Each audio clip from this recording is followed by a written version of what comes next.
Tonight on History in Perspective, we look back at the historic OAU Trade Fair that was hosted in Nairobi, Kenya in 1972.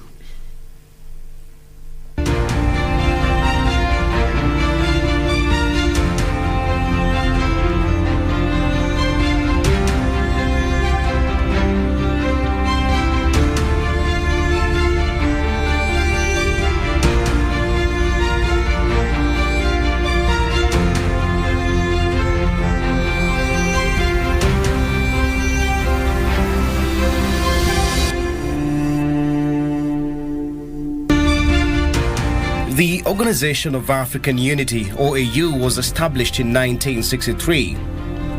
Formed in Addis Ababa, Ethiopia, with 32 signatory governments, one of the key proponents of OAU's establishment was Kwame Nkrumah of Ghana. Some of the key aims of the organization were to encourage political and economic integration among member states and to eradicate colonialism and neo-colonialism from the African continent. However, the organization struggled to enforce its decisions, and its lack of an armed force made intervention exceedingly difficult. Civil wars in Nigeria and Angola continued unabated for years, and the OAU could do nothing to stop them. The policy of no interference in the affairs of member states also limited the effectiveness of the organization.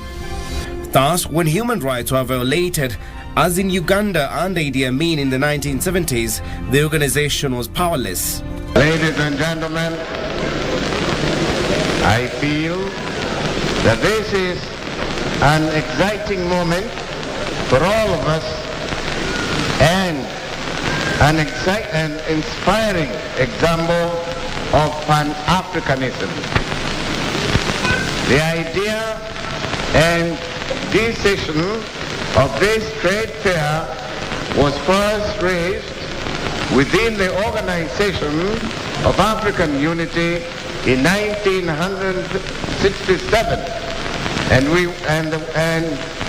were most gratified when 2 years later the Republic of Kenya was selected to be the host country.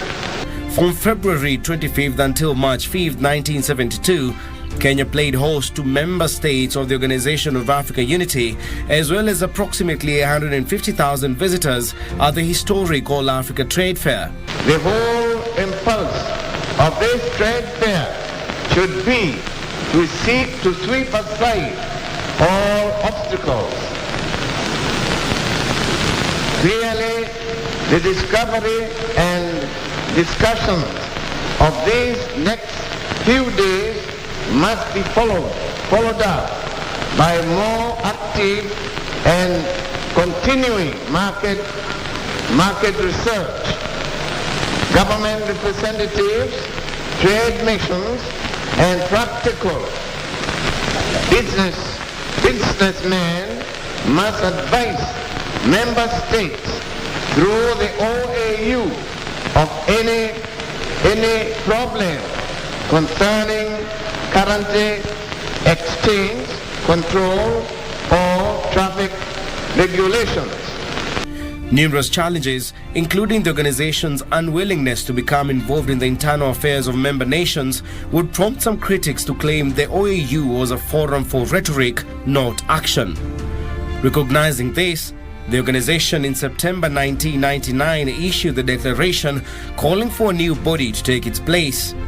On 9th July 2002, this happened with the creation of the African Union AU. The African Union continues to this day to uphold many of the founding principles of the OAU.